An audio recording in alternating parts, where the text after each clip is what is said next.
सूर्या हांसदा का हत्या करके इन्होंने साबित कर दिया कि सरकार किस दिशा में आगे कदम बढ़ा चुकी है। बिना वारंट के किसी को उठा करके आप एनकाउंटर कर देते हैं, बिना वारंट के किसी पत्रकार को उठा करके थाना में बैठा देते हैं। तो आज झारखंड में कहां लोकतंत्र बचा हुआ है?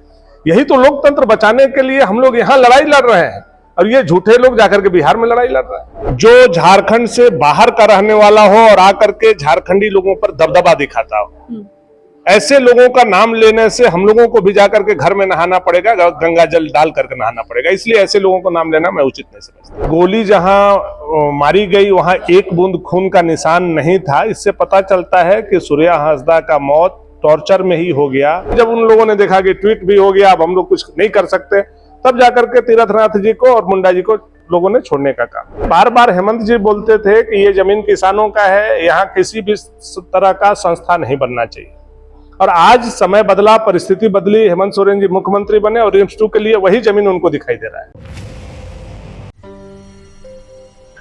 एक तरफ राहुल गांधी कहते हैं कि संविधान खतरे में है और लोकतंत्र की हत्या हो रही है, वहीं दूसरी तरफ झारखंड जहां पर कांग्रेस की साझी सरकार है, वहीं पर लोकतंत्र की हत्या हो जाती है।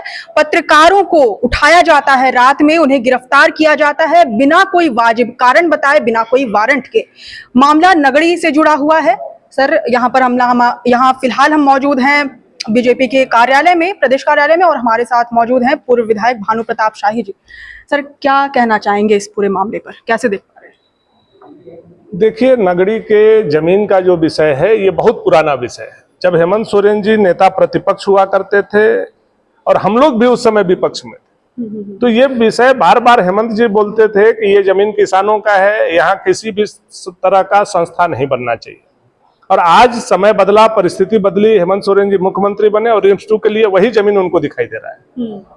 तो ये बहुत दुर्भाग्यपूर्ण स्थिति है कि जो व्यक्ति अपने मुंह से कभी उसका विरोध किया हो, आज उसी के पक्ष में खड़ा है। लोकतंत्र की हत्या तो हर जगह ये लोग कर रहे हैं। सूर्या हांसदा का हत्या करके इन्होंने साबित कर दिया कि सरकार किस दिशा में आगे कदम बढ़ा चुकी है।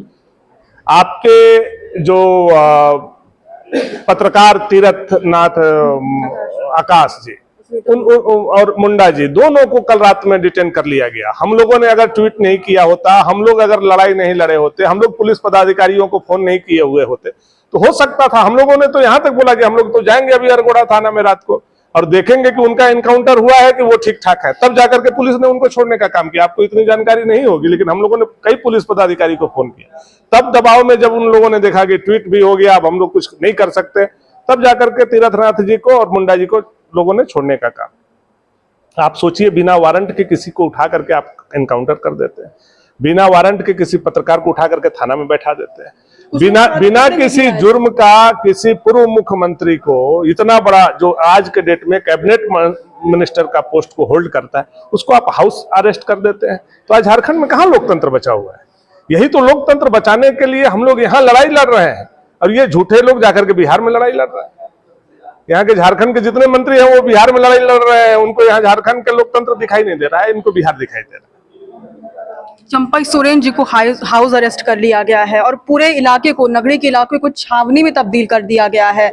वहां पर भारी पुलिस बल तैनात किए गए हैं। दूर दूर से लोग जो आ रहे हैं नगड़ी की तरफ, उन लोगों से पूछताछ की जा रही है। और इससे पहले बीते आज अगर हम बात करें 3:30 से 4 बजे सुबह, उस समय नगड़ी के जो आंदोलनकारी थे, जो प्रमुख चेहरे थे, उनको भी उठा लिया जाता है। देखिए, वहां रिम्स 2 का अगर ये लोग नींव खोदते हैं तो मैं यह मान करके चलता हूं कि यह झारखंड मुक्ति मोर्चा, कांग्रेस और आरजेडी के लिए अपना कब्र खोदने के बराबर। इससे बड़ी बात नहीं बोली जा सकती है। अगर ये लोग ऐसा करते हैं, वो रैयतों का जमीन है, किसानों का जमीन है और उनको वापिस होना चाहिए, उनका अधिकार उनको मिलना चाहिए। इस हक की लड़ाई में हमारे कई नेता लगे हुए हैं, वहां के स्थानीय लोग लगे हुए हैं और हम लोग पूरे मुस्तैदी से उन लोगों के साथ खड़े हैं। खेती योग्य जमीन है जिसके लिए गुरुजी शिबू सोरेन ने भी कहा था कि हल जोतो ना, हम देखते हैं आपकी जमीन कैसे नहीं बचती है।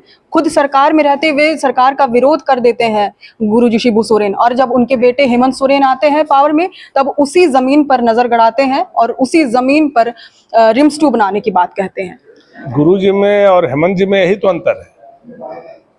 गुरुजी सबको लेकर के चलने वाले, सारे दिन दुखियों को सुनने वाले थे, और उनके बेटा दिन दुखी जो रो रहा है उसको गोली मारने वाले हैं, जो भूमिहीन है उसके जमीन जोतने वाले हैं, जो लोकतंत्र के बचाने वाले पत्रकार हैं उनको गिरफ्तार करने वाले हैं, जो जनता के हक अधिकार की लड़ाई लड़ने वाले हैं उनको हाउस अरेस्ट करने वाले हैं।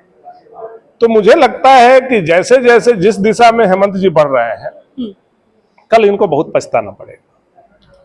अब बात सूर्या हांसदा मामले की करते हैं। आपका कहना है, आप लोगों ने एक जांच रिपोर्ट सौंपी है, बीजेपी के जो नेता हैं आप हो गए और तमाम अन्य नेता मिलकर के आप लोगों ने एक जांच कमेटी गठित की थी और जांच रिपोर्ट सौंपा है अपने अध्यक्ष को। क्या है जांच रिपोर्ट में? इसमें इतना बोलेंगे कि ये एनकाउंटर फर्जी है। सूर्या हांसदा एक जनप्रिय नेता के रूप में वहां उभर रहे थे, एक सामाजिक कार्यकर्ता भी थे,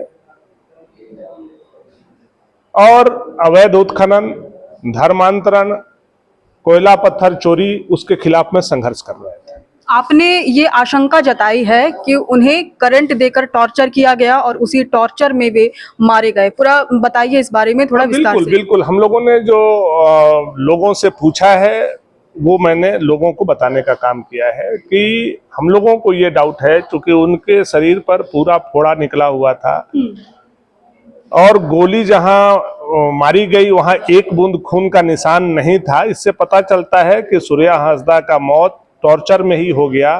फर्जी एनकाउंटर दिखाने के लिए वहां मुठभेड़ दिखाने का काम इन लोगों ने किया है। कौन लोग थे शामिल इसमें? पुलिस, सरकार के संरक्षण में, बगैर सरकार के पुलिस की हिम्मत नहीं हो सकती। आपने नाम नहीं लिया, लेकिन संभवतः आप पंकज मिश्रा के बारे में ही नहीं, मैं वैसे लोगों का नाम लेकर के महिमा मंडित नहीं करना चाहता हूं जो अपराधी का सरगना हो, जो झारखंड से बाहर का रहने वाला हो और आकर के झारखंडी लोगों पर दबदबा दिखाता हो। ऐसे लोगों का नाम लेने से हम लोगों को भी जाकर के घर में नहाना पड़ेगा, गंगा जल डाल करके नहाना पड़ेगा। इसलिए ऐसे लोगों को नाम लेना मैं उचित नहीं समझता।